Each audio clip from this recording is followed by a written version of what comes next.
हाँ जी, हमारा अभी हमने बिजनेस एक्टिविटी में पढ़ा दो टाइप की, एक होती है इंडस्ट्री, एक होती है कॉमर्स। इंडस्ट्री में हमने तीन टाइप की इंडस्ट्री पढ़ी, प्राइमरी, सेकेंडरी और टर्टियरी या सर्विस इंडस्ट्री। अब दूसरी थी कॉमर्स। कॉमर्स दो टाइप की होती है, एक होता है उसके अंदर ट्रेड, एक होता है एक्सिलरीज टू ट्रेड। ध्यान रखना, अगर कोई उद्योग, कोई भी उद्योग, उसका काम सिर्फ क्या है, प्रोडक्ट को कच्चा माल, यहाँ से मान के चलो कोई उत्पादन हो रहा है, चाहे वो जो कोई भी जमीन है, जमीन से या कहीं से लेके आ रहे हैं, जमीन से कोई भी चीज़ निकाल रहे हैं, लोहा वगैरह भी निकाल रहे हैं, यहाँ से यहाँ आके वो बना, जो भी चीज़ हमने बनाई है, जो भी उसका बनाना है, प्रोडक्ट बन गया। उस प्रोडक्ट को फिर बनने के बाद यहाँ से यहाँ होता है कस्टमर, कस्टमर या कंज्यूमर। कस्टमर और कंज्यूमर में फ़र्क है। अगर मैंने, कंज्यूमर तो सिर्फ वो होता है जो यूज़ करता है। अगर मैंने कोई प्रोडक्ट ख़रीदा, ठीक है, मैं ही यूज़ कर रहा हूँ, तो मैं कंज्यूमर भी हूँ और कस्टमर भी हूँ। अगर मैंने ख़रीदा और मेरे भाई को दे दिया, ठीक है, तो मैं कस्टमर हूँ और वो उसका कंज्यूम करने वाला है, जो उसको कंज्यूम कर रहा है, यूज़ कर रहा है जो, ठीक है। तो यहाँ से यहाँ तक का काम होता है इंडस्ट्री का, यहाँ से यहाँ तक का, ठीक है।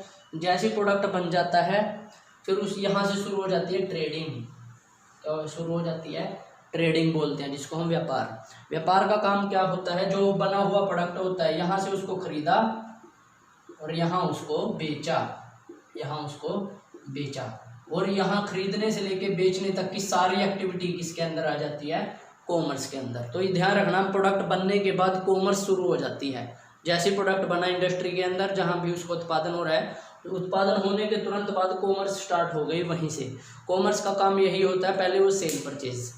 अब ट्रेड करते हैं, बाद में करेंगे हम उसके बारे में, पहले हम कर रहे हैं ट्रेड। ट्रेड होता है व्यापार। व्यापार ध्यान रखना, सिर्फ यहाँ पे बात किसकी करेंगे हम, सेल और सिर्फ परचेज की, खरीदा बेचना, इसको बोलते हैं। कितने टाइप का होता है, एक होता है देसी, एक होता है विदेशी, एक होता है होम, एक होता है फॉरेन।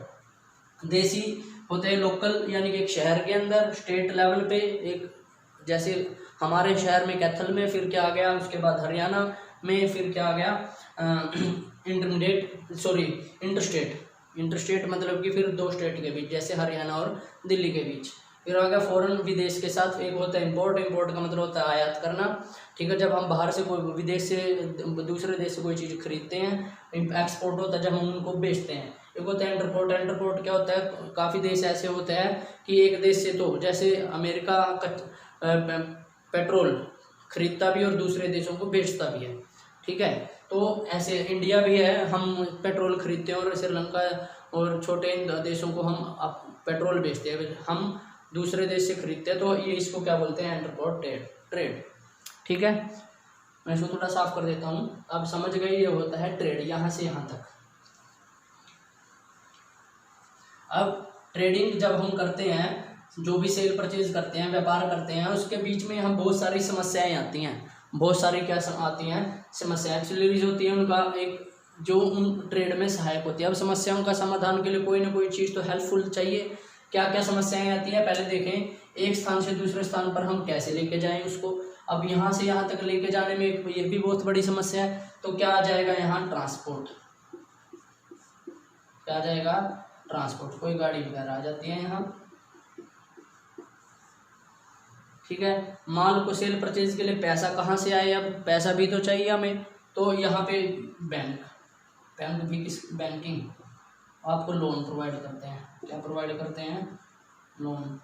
माल को लंबे समय तक सेफ कैसे रखें। अब माल, अब हमने खरीदा तो आज, लेकिन ये लगातार 4-5 महीने इसकी डिमांड रहेगी मार्केट में। अब 3-4 महीने ऐसे कैसे रखें हम, तो इसके लिए क्या होते हैं, सुरक्षित वेयर हाउसेज।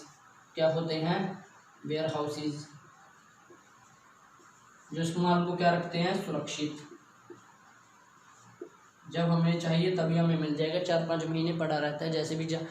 फिर हम माल के बारे में लोगों को इन्फॉर्मेशन कैसे दें, लोगों को इन्फॉर्मेशन कैसे दें भाई। अब हमें ऐड आती है जो टीवी पे, वो क्या चीज़ है, कि वो अपने जो भी इंडस्ट्रीज होती हैं वो अपने उसके प्रोडक्ट के बारे में आपको इन्फॉर्मेशन देते हैं कि हमने इस क्वालिटी का, इस क्वांटिटी का, इस रेट पे प्रोडक्ट बनाया है। तो यहाँ पे क्या ये भी एक समस्या है कि इन्फॉर्मेशन कैसे दे पूरे देश के अंदर, पूरे इंटरनेशनल से। तो यहाँ पे क्या जाती है एडवर्टाइजमेंट, विज्ञापन। ठीक है, माल को पहुंचाने में बहुत रिस्क भी है, या भी यहाँ पे रिस्क इंटरनेशनल वे से समझिए, हम से खरीदा तो, लेकिन हमने बेचना है अमेरिका में, समुद्र के रास्ते जाएगा, रास्ते में तूफान आता है, जहाज डूबने का डर रहता है। तो अब ये भी एक रिस्क है। तो रिस्क को कैसे वो करें भाई, तो हम क्या करवा सकते हैं, माल का इंश्योरेंस, क्या करवा सकते हैं, इंश्योरेंस। ठीक है, कंज्यूमर हमारे कस्टमर इतने ज़्यादा हैं कि हम बाई चांस हमारा बिजनेस तो है हरियाणा में और हमारा कस्टमर फैला है, मान के चलो बेंगलोर, मुंबई, इतनी दूर, पश्चिम बंगाल तक, उससे भी आगे असम तक, लेकिन वहाँ तक अब हर व्यक्ति तक कैसे पहुँचा जाए, तो इसके लिए हम एक मिडल मैन रख लेते हैं। कौन रख लेते हैं, मिडल मैन।